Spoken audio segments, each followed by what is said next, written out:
السلام عليكم ورحمة الله تعالى وبركاته. نتمنى تكونوا بخير وعلى خير ويلقاكم الفيديو في أحسن الأحوال، ومرحبا بكم في قناة وصفات ناجحة. اليوم غادي نشوفوا إن شاء الله كيفاش غادي نغسلوا قلة قديمة أو فخار قديم.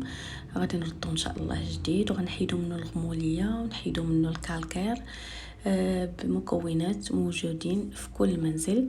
خليكم معايا لاخر الفيديو باش تشوفوا الطريقه.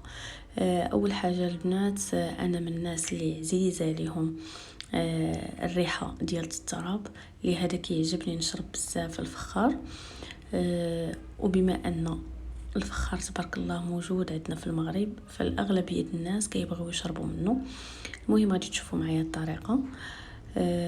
قبل اول استعمال ضروري ما غادي نغسلوه الا كنا ميكين عليها مده، يعني نقدروا نميكوا عليها شهر ولا شهرين، ضروري ما نغسلوها قبل ما نستعملوها. هاد الخطوه مهمه بزاف في الفخار باش يعطي احسن نتيجه ويحافظ على الجوده ديال الماء. الفخار البنات كما كتعرفوا من الادوات التقليديه اللي معروفين من زمان، وكثير الناس كيفضلوه يشربوا فيه الماء في الصيف، حيت كيخلي واحد البروده وواحد النعوم وواحد الانتعاش في الماء بطريقه طبيعيه. ولكن قبل ما نستعملوه خاصو يتغسل ويتوجد مزيان باش نحيدو اي غبره. هنا البنات غادي نغلي الماء مزيان وغادي نحطو في القاع ديال القله بهذه الطريقه. اول حاجه باش هكا دوك الرسوبات اللي لداخل يحاولوا يطلقوا لينا في هذاك الماء اللي سخون.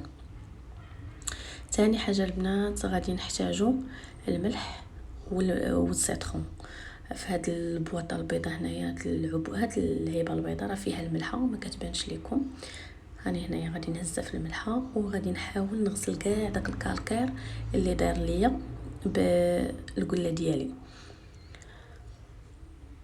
خاصو يتغسل مزيان باش نوجدوه ونحيدو منه اي غبره والريحه ديال الطين او بقايا ممكن تكون فيه من التصنيع او من الاستعمال القديم. يعني راه حتى القله اللي جديده ضروري ما غادي نغسلوها قبل ما نستعملوها. المهم غادي نوريكم الطريقه، بقاو معايا خطوه بخطوه. اول حاجه نحتاجو الماء سخون كما قلت لكم والملحه والحامض، وغادي نغسلو بهذه الطريقه طبيعيه. كنعمروا الفخار بالماء مزيان، يعني ما يكون غليان، وكنضيفوا الملحه اللي كيساعدنا في التنقيه والتعقيم الطبيعي. من بعد كنفركو بحال هكا بالحامض، وكنحيدو منه اي ريحه او مذاق ممكن يبقى في الفخار، سواء الفخار القديم او الجديد. كنخليو الخليط مده معينه باش يتشرب لنا في الفخار مزيان، ومن بعد كنشطفوه بالماء النقي. يعني من بعد كنغسلوها بالماء النقي. من المنافع ديال الفخار البنات عنده بزاف ديال المميزات اللي كيجعلوا الناس كتير كيفضلوه. اولا كيبرد الماء بشكل طبيعي بلا كهرباء ولا ثلاجه، وهاد البروده كتكون خفيفه ومريحه. شوفوا هذوك الترسبات اللي بقى اللي جاو لي من الداخل كيفاش دايرين، يعني كيبان لك الماء تلوث. كنغسلوها حتى من الداخل البنات. ثانيا الماء اللي كيحتفظ لنا في الفخار كيكون المذاق ديالو طبيعي ولذيذ. ثالثا الفخار كيساعد الماء يتنفس بطريقه طبيعيه، وهذا الشيء كيخلي الانتعاش ديالو مختلف. رابعا بزاف ديال الناس كيشوفوا ان الماء ديال الفخار الطف على المعده مقارنه بالماء البارد بزاف. اذا عندكم فخار جديد او باغيين ترجعوا تستعملوا فخار قديم، فهذه هي الطريقه الصحيحه الا بغيتوا تغسلوها. المهم البنات انا هنايا غادي نبقى نفرك جميع الجوانب او البلايص اللي فيهم ترسبات ديال الكالكير او ديال الغموليه او ديال اي حاجه تقدر تكون موجوده. صراحه انا بعد الماء ديال الفخار كيعجبني بزاف، لانه كيبقى واحد الماء اللي طبيعي، والمسام ديال الطبيعه ديال الفخار كتساعد على التبخر جزء بسيط من الماء، وهذا الشيء كيخليه بارد ومنعش.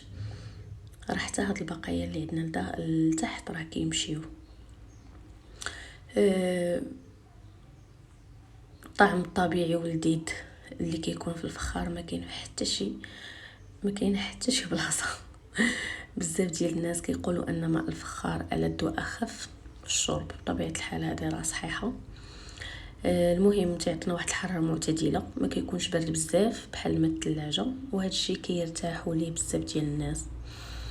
الفخار كيساعدنا الماء يبقى منعش مده زوينه مده طويله اذا كان الفخار نقي ومغسول مزيان بطبيعه الحال، وهو كما كنقولوا صديق للبيئه.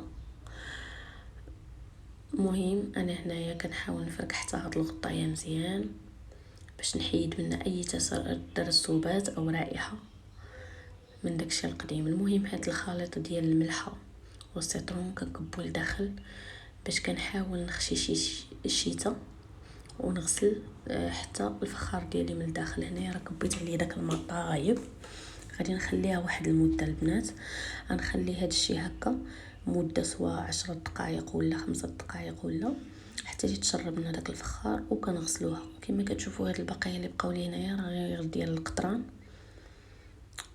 شوفوا كيفاش رجعت حتى من الداخل، رجعت كتشعل، وحتى الريحه ديال التراب ولات فيها ريحه منعشه، ما بقاتش ديك الريحه الغموليه ولا الريحه بانها قديمه او ريحه التراب. مهم هذه الطريقه ديالي باش غسلتها، نتمنى تعجبكم وتنال الاعجاب ديالكم. ما تبخلوش عليا بالانضمام في القناه وديروا جيم كومونتير، ومرحبا بالجميع. انا هنايا غادي نحاول نكب فيها الماء وغادي نستعملها.